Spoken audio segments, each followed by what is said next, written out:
A McLaren arrumou uma sarna para se coçar. Ela não pode mais cometer deslizes com Lando Norris ou Oscar Piastri na reta final do campeonato. O domínio total da equipe inglesa nesse ano cobrou um preço, é a disputa acirrada entre os dois pilotos. Sim, é um problema que todo mundo sonha ter. Mas será que esse problema bom vai trazer a reboque uma dor de cabeça, hein? A disputa tem sido tão respeitosa que os dois mal reclamam. Nem quando Norris acertou Piastri no Canadá houve bate-boca. E quando Piastri fez manobras arriscadas na Áustria e na Hungria, também ficou tudo em paz. Mas o que chamou a atenção foi a postura da McLaren em Monza. Ao pedir para Piastri devolver a posição depois de um erro no pit stop, fica claro até onde a equipe está disposta a ir para ser fiel aos próprios princípios. Só que ao mesmo tempo isso revelou um problema. É muito provável que outros incidentes demandem que a McLaren interceda como fez na Itália. E aí é que tá. Ela vai ter que ser super fiel aos próprios princípios. Caso contrário, a balança pode pender para um dos lados. Em Monza, até que foi fácil. O erro foi da equipe e não de um dos lados do box. Na pista, Piastri muito provavelmente não bateria Norris. Os dois estavam próximos, sem pressão vinda de trás, o que facilitou a correção. Mas talvez não seja assim nas próximas provas. E pode ser que os pilotos não reajam bem, principalmente se o que estiver em jogo for uma diferença maior de pontos, como um P1 e P2. Veja, não tem nada de errado com a decisão da McLaren em Monza. O ponto é que podem pintar situações bem mais complexas nas próximas provas.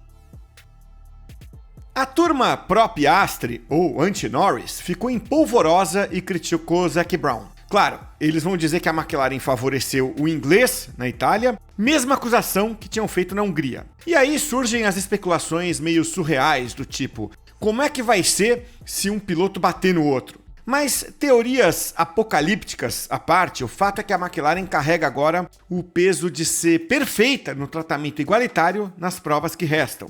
Toto Wolff, da Mercedes, fez uma pergunta interessante. Afinal, o que significa ser justo, hein? Pensa bem, não é justo um piloto perder a posição porque a equipe errou e favoreceu o companheiro. Só que também não é justo pedir para um piloto abrir passagem no momento em que a briga pelo título é tão apertada.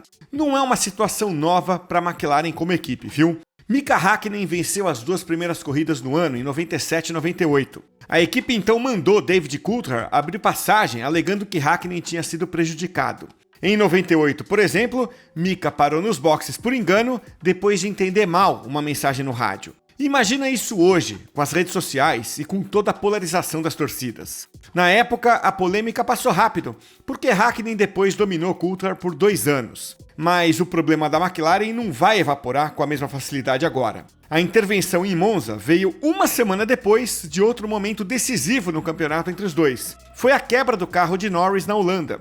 Foi um problema na linha de óleo do motor que a McLaren assumiu como erro próprio e não da Mercedes, que fornece os motores. Norris perdeu 18 pontos com isso, uma perda bem maior do que os 6 pontos que ele recuperou em Monza. A vantagem de Piastri caiu então de 34 para 31 pontos, quando poderia ter subido para 37. E se fosse o contrário, hein? E se Piastri tivesse prestes a vencer Norris, mas, por qualquer motivo, Norris acabasse na frente? Não seria justo, então, deixar Norris com a melhor posição depois do prejuízo anterior? Veja, ninguém está dizendo que, se um carro quebrar ou bater, o outro também deve abandonar para garantir igualdade. Mas e se for um problema técnico menor, como a falha de freio que Norris teve na China? Fica a pergunta, nessa mesma situação, mas com o carro que lidera, será que a McLaren teria que pedir para o outro carro tirar proveito? Tudo isso, claro, é hipotético, mas serve para ilustrar que a McLaren ainda não tem um plano para diferentes cenários fora do controle dos pilotos. Então, a decisão em Monza talvez obrigue a equipe a pensar nisso agora. A não ser, claro, que tudo se resuma a pitstops. Mas veja, nem mesmo isso é simples. O pitstop da McLaren em Monza foi tão ruim que justificou a inversão de posições. Mas até que ponto um pitstop ruim pode ser motivo para a equipe interceder, hein? Nas últimas 5 corridas, os pitstops de Norris foram, em média, 1 segundo mais lentos que os de Piastri. Isso também mexe com a disputa pelo título, não é? Aí é que tá. Onde é que a McLaren vai estabelecer esse limite, hein? No geral, Norris teve mais pitstops ruins na temporada. Mas Piastri teve mais paradas na faixa de 3, 4 segundos. Foram 11 contra 4 de Norris. Vejam, um pit stop de 4 segundos é lento. Mas será que é certo pensar que ele só vira um problema se o piloto perder a posição? Entendeu a confusão? Não fica claro se o problema é a gravidade do erro ou a consequência que ele provoca. Talvez seja isso que Piastri tenha tentado sustentar na Itália, quando disse que pitstops fazem parte da corrida. Para o australiano, o problema na roda dianteira esquerda de Norris foi fortuito, ou seja, foi azar. Isso não justificava, na visão dele, uma intervenção da equipe. Mesmo assim, ele entendeu que a ordem para devolver a posição era um pedido justo que, em última análise, protege a cultura da McLaren. Depois da prova, repórteres perguntaram sobre a mensagem de rádio e Piastri foi direto. A mensagem no rádio já diz o suficiente. E ele completou dizendo ter certeza de que essa discussão não vai voltar para a mesa.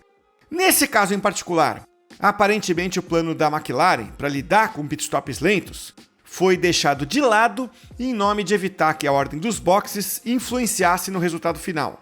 Só não ficou claro se o caso de Monza abriu um precedente para a McLaren incorporar a questão do pit stop ao seu conjunto de regras. A troca de posições foi o assunto que dominou a Fórmula 1 nos dias seguintes ao GP de Monza.